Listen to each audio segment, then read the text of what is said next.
ये सीबीएसई का biggest shock जिसने सारे बच्चों को शॉक में डाल रखा है। तो भैया जी देखो, ग्रीटिंग का समय आज है नहीं, हेलो हाय नमस्ते सत श्री अकाल करते रहेंगे अपन, ज़्यादा समय में मैं आपका व्यतीत नहीं करूंगी। आप लोग हाफ ईयरली के एग्जाम्स की तैयारी करते रहे। अगर पीछे से सीबीएसई वालों ने निकाल दिया एक सर्कुलर जिसमें उन्होंने दे दी आपको धमकी, दे दी वार्निंग, वो भी एक सर्कुलर की फॉर्म में, ठीक है भाई, गेटिंग माई पॉइंट। अब उस सर्कुलर के अंदर क्या क्या लिखा है वो तो समझाऊंगी, बट कुछ चीज़ें ऐसे पॉइंट्स है जो लिखे हुए भी आपको समझ में नहीं आएंगे वो, और कुछ ऐसी चीज़ें हैं जो नहीं लिखी है, वो सारी चीज़ें मैं आपको इस सेशन में बताने वाली हूँ। तो without wasting much of time let's start. तो भाई सबसे पहली बात आपको दे दी है सीबीएसई ने वार्निंग। पर कौन सी वार्निंग की बात कर रहे हैं?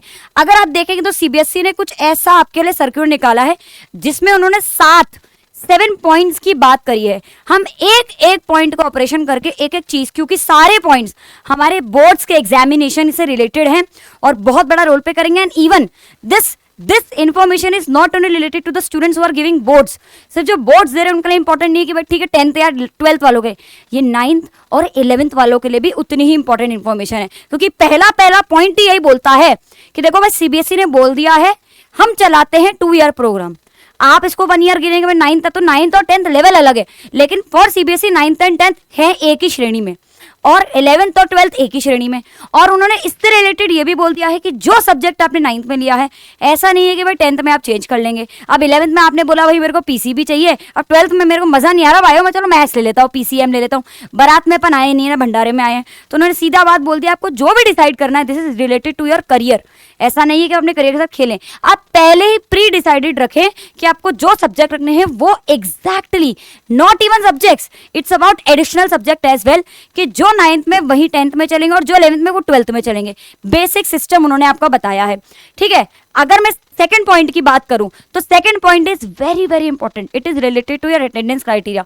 बहुत सारे बच्चों को एडमिट कार्ड देने के लिए या तो स्कूल वाले मना करते हैं, परेशान करते हैं, बच्चे स्कूल वालों को ब्लेम करते हैं। अब इसमें सीधी बात ये है नो डाउट कहीं कहीं पे स्कूल वालों की तरफ से भी गलतियां होती है, बट यहाँ पर सीधी बात यह है कि अगर 31 दिसंबर से पहले आपकी 75 अटेंडेंस है पूरी, भाई 75 अटेंडेंस है या उससे ज्यादा है तो और बढ़िया है, तो आपको एडमिट कार्ड मिलेगा, और एडमिट कार्ड मिलेगा तो ही आप बोर्ड दे सकते हैं। नहीं है अगर तो बेटा एडमिट कार्ड स्कूल देने में दिक्कत करेगा, देगा ही नहीं। इस बार तो सीबी ने सीधी धमकी देगी देना ही नहीं है बिल्कुल एडमिट कार्ड, ये नहीं आ सकता तो तुम उनको एडमिट कार्ड भी नहीं दे सकते, ना तुम बोर्ड्स दे सकते हो। तो ये गारंटी रखो कि भाई 31 दिसंबर से पहले जो भी अपनी हाफ ईयरली के चक्कर में जो गुटलियां मारी है उसको एटलीस्ट पूरा करो, और अपना पूरा 31 दिसंबर तक अपनी पूरी अटेंडेंस पूरी रखो, उसके बाद छुट्टी कर लेना, बोर्ड्स की तैयारी उसके बाद कर लेना, क्या जा रहा है। थर्ड पॉइंट बहुत इंपॉर्टेंट है, थर्ड पॉइंट सबसे ज्यादा देखो डरावना है, पर इसको अपन सिंपल सटीक करते हैं अगर आपको पहले से क्लैरिटी हो जाए। देखो थर्ड पॉइंट इस साल इसलिए दिया है, मेनली हर साल वो देते हैं लेकिन इसका इस साल वो हर साल वो एक पैटर्न नोटिस कर रहे हैं। देखो भाई आपका 100 नंबर का पेपर होता है, 100 में से 80 मार्क्स का पेपर मेन होता है और 20 होता है इंटरनल असेसमेंट। बच्चा 80 हर जना 80 के पीछे भागता है। इस 20 मार्क्स को बच्चा लेता हल्के में, बोलता ठीक है, गुंडागर्दी पे लेता है कि ठीक है देंगे तो देंगे, इंटरनल असेसमेंट ही तो है, प्रोजेक्ट बनाएंगे तो बनाएंगे, वाइवा होगा तो टेस्ट तो देंगे। कोई बच्चा गुटली मारता है, कोई बिल्कुल हल्के में लेता है, कोई देता है, कोई नहीं देता है, कोई आधा देता है, कुछ भी चलता है। तो बेटा ये इस साल उन्होंने बोल दिया है जो बच्चा इसको हल्के में ले रहा है और जो नहीं दे रहा है, पता है क्या है बेटा, वो बच्चे को दे दी जाएगी असेंशियल रिपीट कैटेगरी, जो सबसे बड़ी लालत होती है अपने पूरे इस ईयर के अंदर। असेंशियल रिपीट मतलब फेल।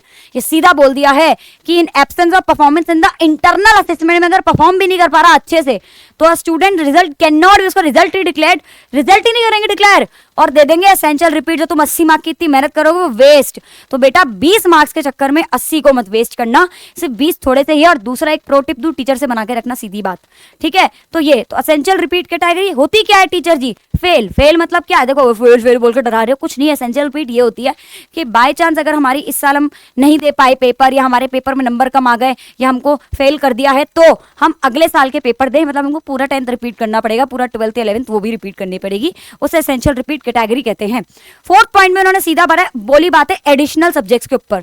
उन्होंने बोला 10th जो बच्चे हैं, जो 9-10th वाले बच्चे हैं, जो 2 years प्रोग्राम के 9-10th वाले, उनको सिर्फ 2 एडिशनल सब्जेक्ट्स मिलेंगे, 2 मैक्सिमम, एक भी ले सकता है, 5 तो मैंडेटरी है, 5 के अलावा 1 या ज्यादा 2 एडिशनल सब्जेक्ट। एडिशनल सब्जेक्ट क्या भाई, AI, IT, फ्रेंच, संस्कृत भी कोई स्कूल टू स्कूल डिपेंड करता है। दूसरा दूसरा जो जैसे 12th वाले बच्चे हैं, 11th-12th वाले बच्चे, वो थोड़ी बड़ा लेवल आ जाता है तो उनके लिए एक ही एडिशनल सब्जेक्ट मैक्सिमम बोला है।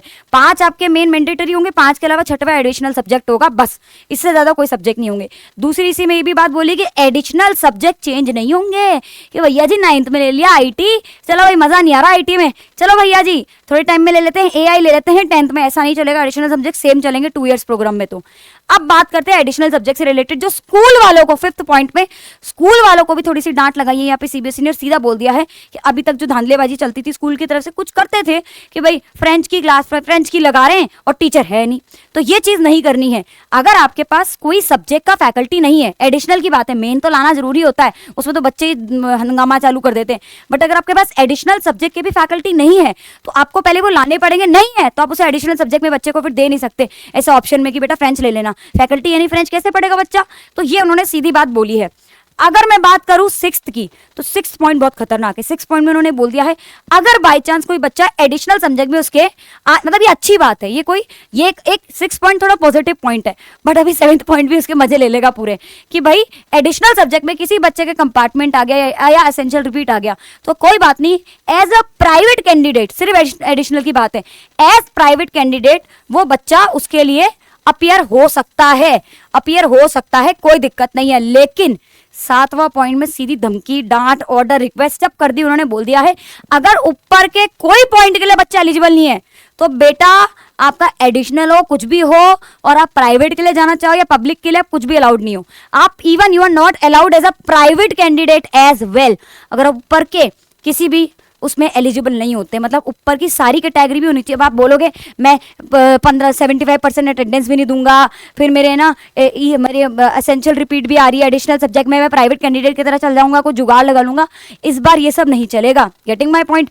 तो ये सीधी सीधी बात आपको सीबीएसई ने बोल दी है और ऐसे सारे पॉइंट्स मैं आपके लिए और जब भी ऐसे सर्कुलर आते रहेंगे, देखो बेटा as a teacher this is not a responsibility only कि हम आए पढ़ाएं और जाए। अगर कोई ऐसी इन्फॉर्मेशन है जो आप तक पहुंचनी चाहिए, बिकॉज ये हमारी रिस्पॉन्सिबिलिटी भी और ये आपका हक भी है, राइट भी है कि इसको अच्छे से हम इलैबोरेट करके आपको बताएं कि क्या गलती नहीं करनी है और गलती करते हो तो क्या अंजाम होगा, ये सब चीजें। ऐसी अपडेट के लिए और जुड़े रहिए। Have a nice day. चक दे पट्टे। जय हिंद, जय भारत।